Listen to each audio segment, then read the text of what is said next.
स्वर्गीय शिक्षक आमदार वसंतरावजी काळे साहेब उर्फ भाऊ यांच्या प्रतिमेला विनम्र असं अभिवादन मी या ठिकाणी करतो। आणि आज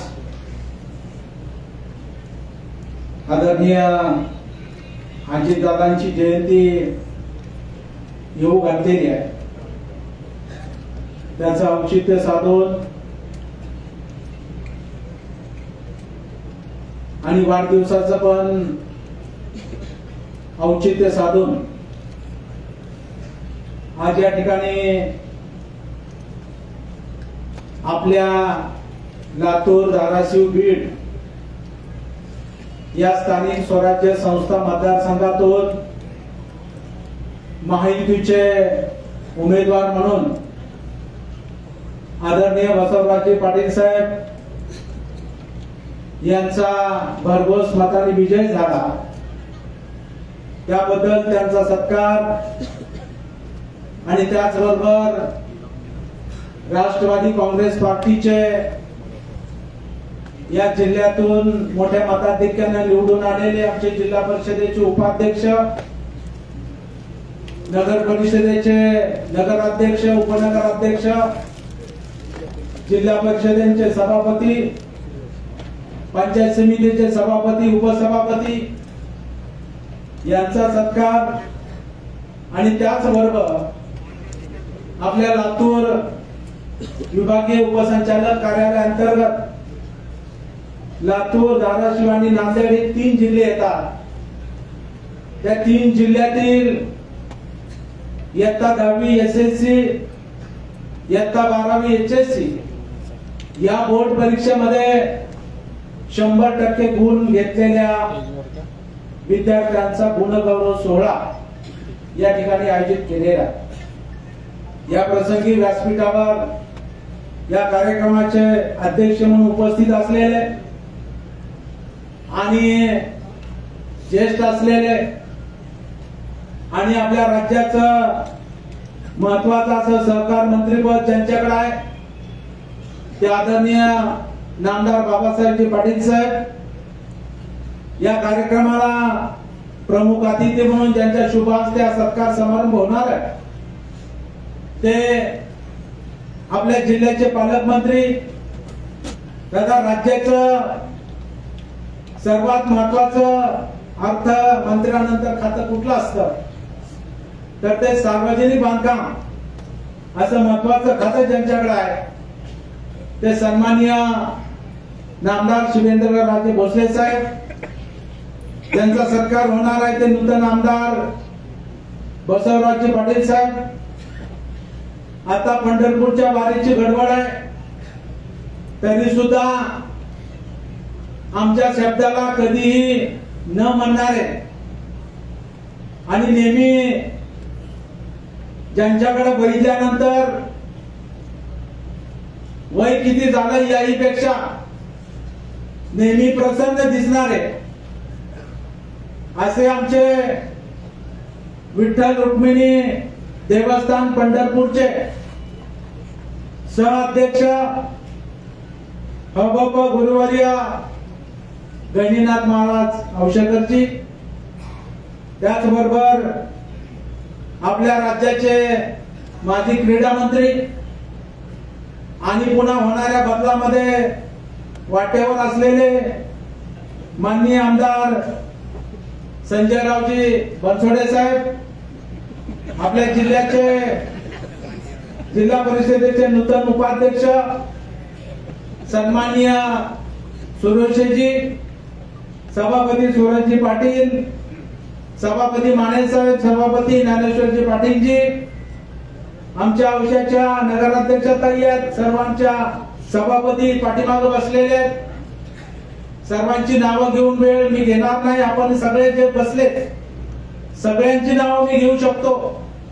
दाजी आमचे बसलेले आहेत, माने साहेब आहेत, प्राचार्य महोदय आहेत, लक्ष्मणराव आहेत, सगळ्यांची नावं मी घेऊ शकतो परंतु वेळेअभावी मी तुमची दिलगिरी व्यक्त करतो। आणि समोर सुद्धा बसलेले सर्व सन्माननीय शिक्षण क्षेत्र, सामाजिक क्षेत्र, विविध पक्षामध्ये काम करणारे आमचे सर्व पदाधिकारी सर्व गुणवंत विद्यार्थी, त्यांच्या सोबत आलेले त्यांचे पालक, त्यांच्या विद्यालयाचे मुख्याध्यापक आणि सर्व संयोजन समिती, राष्ट्रवादी शिक्षक संघ, स्वर्गीय शिक्षक आमदार वसंतराव काळे प्रतिष्ठान याचे सर्व पदाधिकारी आणि उपस्थित असलेले पत्रकार मित्र आणि अधूनमधून फोटो काढणारे फोटोवाले मित्र, शिक्षण विभागाचे आमचे अधिकारी उपस्थित आहेत ते सर्व, आणि आमचे सूत्रसंचालन करणारे श्री मिर्झा गालिब सर आणि सर्व सहकार्यांनी. खरं म्हणजे 1 जुलैला दरवर्षी माझ्या वाढदिवसाची तारीख असते आणि त्या दिवशी आपण हा गुणगौरव सोहळा घेत असतो. परंतु 1 जुलैला अधिवेशन सुरू असल्यामुळं आणि ज्यांच्यामुळे मी त्या विधान परिषद सभागृहामध्ये पोहोचलेलो आहे त्या माझ्या शिक्षक कर्मचारी बांधवांचे प्रश्न सभागृहात मांडणं हे मला पहिलं प्राधान्य वाटलं आणि म्हणून मी माझ्या सर्व सहकार्यांना सांगितलं की आपण अधिवेशन झाल्यावर हा कार्यक्रम घेऊ. तारीख काय आपली जन्मतारीख बदलणार नाही, परंतु सोहळ्याची तारीख बदलणं आपल्या हातामध्ये आहे.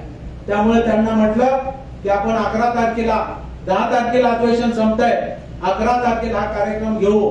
म्हणून हा आज कार्यक्रम या ठिकाणी होतोय आणि आज या निमित्तानं खरं म्हणजे योगायोग आहे. सहकार मंत्री बोलायचे मी आभार मानेन की त्यांनी आम्हाला गिफ्ट दिलेली आहे.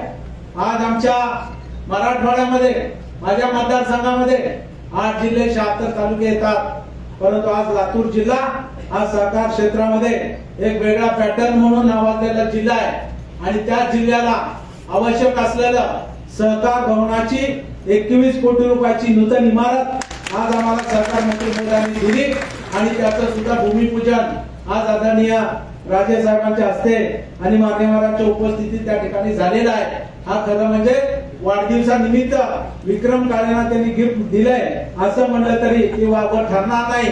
पण याच्यापेक्षा आमच्या कार्यकर्त्यांना जे गिफ्ट पाहिजे ते गिफ्ट देण्याचं काम तुम्हाला पुढं केलं पाहिजे, ते तुम्ही करावं अशी पण सूचना माझी नाही, ही सगळ्यांची आहे.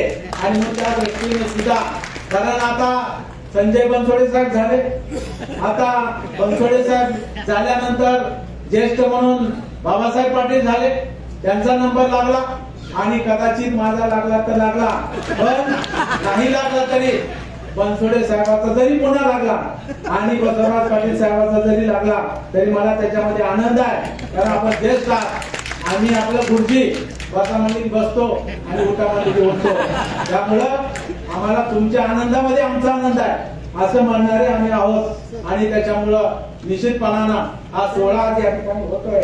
मित्रांनो, मध्यंतरीच्या काळामध्ये लातूर पॅटर्नवर थोडस दुःख पसरलेलं होतं आणि संपूर्ण महाराष्ट्रामध्ये लातूर पॅटर्नला काय आज येईल का असं वाटलेलं होतं. परंतु मला सांगायला आनंद वाटतोय की नुकताच 10वी बोर्ड परीक्षेचा निकाल लागला, 12वी बोर्ड परीक्षेचा निकाल त्या ठिकाणी लागला, सीईटीचा निकाल लागलाय. त्याच्यामध्ये सुद्धा आपण पाहिलं आता नीटचा पुनर्परीक्षेचा निकाल पण लागणार आहे आणि मला खात्री आहे की आज संपूर्ण राज्यामध्ये 100% गुण घेणारे जर कुठले विद्यार्थी असतील तर ते लातूर बोर्डाचे 96 विद्यार्थ्यांनी 100% मार्क या ठिकाणी घेतलेले आहेत आणि पुन्हा एकदा दाखवून दिलेला आहे की लातूर पॅटर्न हा कायम आहे, 52 कशी सोना आहे आणि तो कायम ठेवण्याचं काम आम्ही करणार. हा निर्धार माझ्या विद्यार्थ्यांनी त्या ठिकाणी केला, माझ्या गुरुजनांनी त्या ठिकाणी केला. याच्यासाठी हा सोहळा आहे. निमित्त तर वाढदिवसाचा आहे. वाढदिवस कुणाचा करतात? लहान लेकराचा करतात, कारण तो वाढत असतो. आता आपण वाढून ग्रस्ताश्रमाकडे लागलेला आहोत, परंतु एक औचित्य त्या निमित्तानं अन्नदान व्हावं, त्या निमित्तानं सामाजिक उपक्रम व्हावेत म्हणून साठी गेल्या 1 तारखेपासून आपण वेगवेगळे उपक्रम आमच्या सर्व सहकार्यांनी गोरगरीब विद्यार्थ्यांना वह्या वाटप असेल, गरीब विद्यार्थ्यांना शालेय ड्रेस वाटप असेल, साहित्य असेल किंवा त्या ठिकाणी ब्लड डोनेशन कॅम्प असेल, असे वेगवेगळे उपक्रम संबंध तालुक्यामध्ये, जिल्ह्यामध्ये, मराठवाड्यामध्ये त्या ठिकाणी घेतले गेले. कारण त्याच्यामुळं एक अर्थकारणाला सुद्धा गती येते. आम्ही आता काही नेते सांगतात की बाबा वाढदिवस आहे, हार आणू नका, गुच्छ आणू नका, मी काही घेणार नाही, पण मला वाटतं ती चूक आहे. घेतलं पाहिजे, कारण आम्ही जर गुच्छ नाही घेतले, आम्ही जर फुलं नाही घेतले, आम्ही जर हार नाही घेतले आम्ही जर शाल नाही घेतली तर त्या शाली कोण घेणार, त्यांनी विणलेल्या शाली कोण घेणार, त्या पिकवलेल्या माळेनं पिकवलेल्या फुलं कोण घेणार, हा सगळा मोठा प्रश्न आपल्या समोर आहे. त्यामुळे अर्थकारण चालत राहिलं पाहिजे आणि तुम्हाला सुद्धा वाटतं आपण काहीतरी घेऊन जावं, त्याच्यामुळे ही चक्र चालत राहिलं पाहिजे. त्याच्यामुळं वाढदिवस हे या ठिकाणी औचित्य असलं तरी तेवढी आज एक चांगला सोहळा या ठिकाणी होतोय. त्याबद्दल मी या ठिकाणी आज संजयजी बनसोडे साहेबांचं, आदरणीय बाबासाहेब पाटील साहेबांचं, आदरणीय पालकमंत्री महोदयांचं विशेष आभार व्यक्त करतो. आमचे जिल्हाध्यक्ष आणि नूतन आमदार भाजपचे बसवराज पाटील साहेब ते जिल्हाध्यक्ष आहेत. त्या सर्वांनी मिळून या जिल्हा परिषदेमध्ये आपल्या त्या ठिकाणी पंचायत समितीमध्ये या ठिकाणी महायुतीचा झेंडा लागला पाहिजे यासाठी मेहनत घेतली, कष्ट घेतले आणि या ठिकाणी या मोठ्या संस्थेवर आज त्या ठिकाणी महायुतीचा झेंडा लागण्याचं काम त्या ठिकाणी झालेलं आहे आणि त्यामुळे पालकमंत्री महोदयांचं सुद्धा मी विशेष आभार या ठिकाणी व्यक्त करतो. खरं म्हणजे जितकी माणसं मोठी असतात तितकी ती मनानं सुद्धा मोठी असतात. राजे हे छत्रपती शिवरायांचे वंशज आहेत, त्या घराण्यातले राजे आहेत, परंतु ते लातूर जिल्ह्याचे पालकमंत्री, त्यांचं सातारा कुठं आणि लातूर कुठं आहे, परंतु ते सारखं सारखं लातूर येतात. सारखं सारखं याचा अर्थ ते बोलवत तेव्हा येतात, कधी कंटाळा करत नाहीत, ऑनलाईन सुद्धा कधी बैठक घेत नाहीत. अधिवेशन चालू होतं तरी इकडे काही जळपटला, थोडीशी जास्तीचा पाऊस झाला, जमीन खरडून गेली, त्यांनी सांगितलं संजय रावला की मी स्वतः लातूरला येतो, आपण आढावा घेऊ, शेतकऱ्याला मदत घेऊ. इथं अधिवेशन सुरू असताना सुद्धा शनिवारच्या दिवशी लातूरला आले आणि आम्हा सगळ्यांना घेऊन त्यांनी जिल्हा नियोजनची बैठक त्या ठिकाणी घेतली आणि योग्य त्या सूचना अधिकाऱ्यांना देण्याचं काम त्या ठिकाणी केलं. असं व्यक्तिमत्व आज आम्हाला लातूरला त्या ठिकाणी भेटलेलं आहे, त्याचा मला मनापासून आनंद या ठिकाणी आहे. त्यामुळे निश्चितपणानं आज आपल्याला लातूरहून पुण्याला जायचं असेल तर एकच महत्वाचा रस्ता आहे, तो म्हणजे लातूर बार्शी टेंभुर्णी. टेंभुर्णीच्या पुढे 4 लाईन झालाय, परंतु टेंभुर्णी पर्यंत झालेला नव्हता. म्हणून स्वर्गीय लोकनेते अजितदादा पवार साहेबांकडे मी बैठक घेतली आणि त्याच्यामध्ये आज हे जे काही 4 पदरी रस्ता करायचा आहे त्याच्यामधले एक बाजू मंजूर झालेली होती. त्या अधिकाऱ्यांनी सांगितलं आम्ही आता एक बाजूचं काम सुरू करतोय आणि नंतर 5 वर्षांनी, कारण एकदा खर्च केल्यावर 5 वर्षाशिवाय खर्च करता येत नाही आणि ते झाल्यावर पुन्हा आम्ही दुसरं काम करू.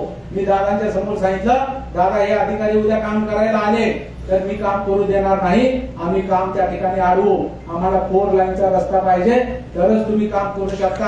आणि मग दादांनी सुद्धा सूचना दिल्या की ठीक आहे आज मंजूर आहे, एक बाजूचं काम मंजूर आहे, 1 लाईनचं काम मंजूर आहे, तुम्ही एका बाजूने काम करा, दुसऱ्या बाजूला गडकरी साहेब जेव्हा मंजुरी देतील तेव्हा आपण त्या ठिकाणी काम करू.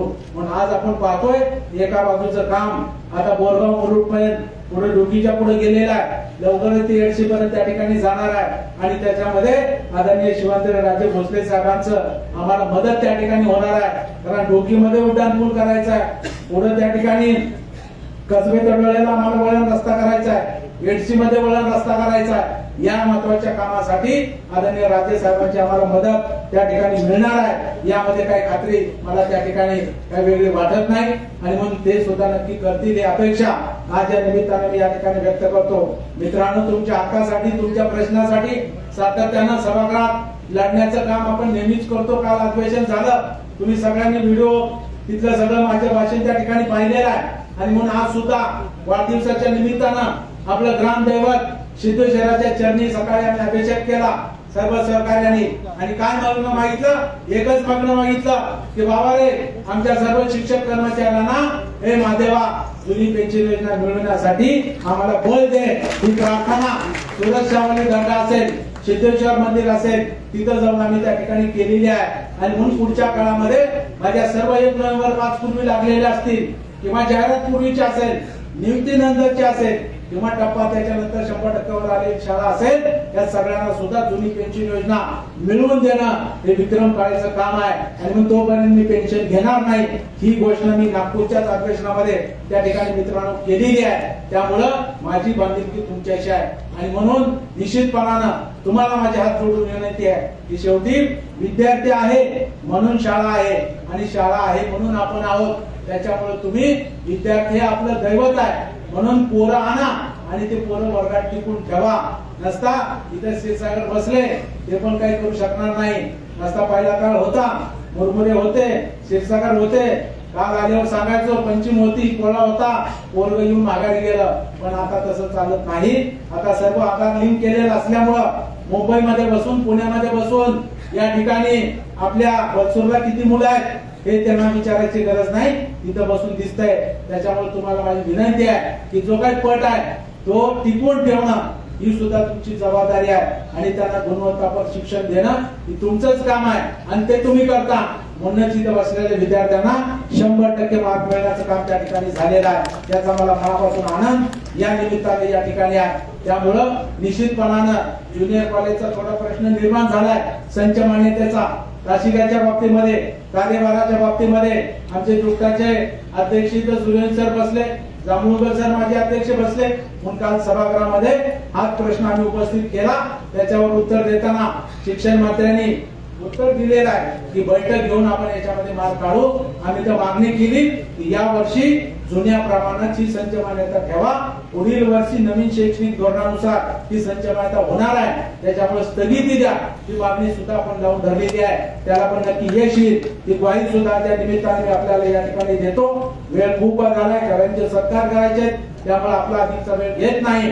तुम्ही पोराला शिकवा, तुम्ही पोराला मोठं करा, तुमचं सगळं काम मी करतो. पण तुम्ही मात्र आपलं दैवत मानून आपल्या विद्यार्थ्यांना घडवण्याचं काम जे सातत्याने करता ते करत राहा ही ग्वाही आज या निमित्ताने मी आपल्याला या ठिकाणी देतो. विनंती करतो परत जे 100% गुण घेणार आहे आणि ते सुद्धा ज्याच्या खालचे जे उत्तीर्ण झालेले आहेत त्या सर्वांचं सुद्धा मनापासून हार्दिक अभिनंदन करतो. काळ बदललाय. पूर्वीच्या काळी म्हणजे आम्ही काय फार मोठा माझं वय झालं असं नाही, पण आम्ही जेव्हा 10वी शिकायचो तेव्हा बापाला आईला आपण वाटायचं. वर्ग पास झालं तरी वागायचं गंगेत वडण राहिलं आणि बोर्डाची परीक्षा होती आणि 60% पडले तर मग त्याची मिरवणूकच काढायचे वर्ग फर्स्ट क्लास आलं म्हणून. पण आता 98% पडले तरी आई विचारते, बाप विचारतो तुला काय कमी केलं होतं, 2% कुठे गेले, तुला रोज डबा घेऊन येत होतो, रोज तुला सोडत जातो, काय कमी झालं म्हणून आपल्याला लेकराला बोलतात. कारण स्पर्धा तशीच झालेली आहे आणि म्हणून या स्पर्धेमध्ये टिकण्यासाठी माझ्या सर्व लेकरांनी कष्ट घेतले, मेहनत घेतली. कोण गरीब आहे, कोणाच्या आई वडील मजुरीला जातात, अशा अत्यंत हलाखीच्या परिस्थितीमध्ये जो शब्द, जी शिकवण महामानव डॉक्टर बाबासाहेब आंबेडकरांना आम्हाला दिली की शिक्षण हे वाघिणीचं दूध आहे, जो पिणार तो गुरगुटल्याशिवाय राहणार नाही, हा महामंत्र आम्हाला दिला. म्हणून आम्ही कष्ट घेतले, मेहनत घेतले आणि हे संपादन केलं. त्याबद्दल तुम्हाला सलाम करतो, तुम्हाला अभिनंदन करतो, शुभेच्छा देतो आणि या पुढच्याही काळामध्ये तुम्ही उज्ज्वल हे संपादन करा, मोठे व्हा, चांगल्या पैशाची नोकरी तुम्हाला लागू द्या. पण नोकरी लागल्यावर, लग्न झाल्यावर आपल्या जन्मदात्या माता पित्याला विसरू नका. आणि आमच्यासारखे गुरुजी कधी गाठ पडले तर त्यांच्या पायी नतमस्तक व्हा. गुरुजी ते तुम्हीच आहात, की तुम्हीच मला घडवलं आणि आज मी फलाण्या ठिकाणी काम करतो. याच्यापेक्षा दुसरा आनंद माझ्या गुरुजीच्या जीवनामध्ये नाहीये आणि ते तुम्ही करा ही विनंती करतो आणि थांबतो. जय हिंद, जय महाराष्ट्र. धन्यवाद.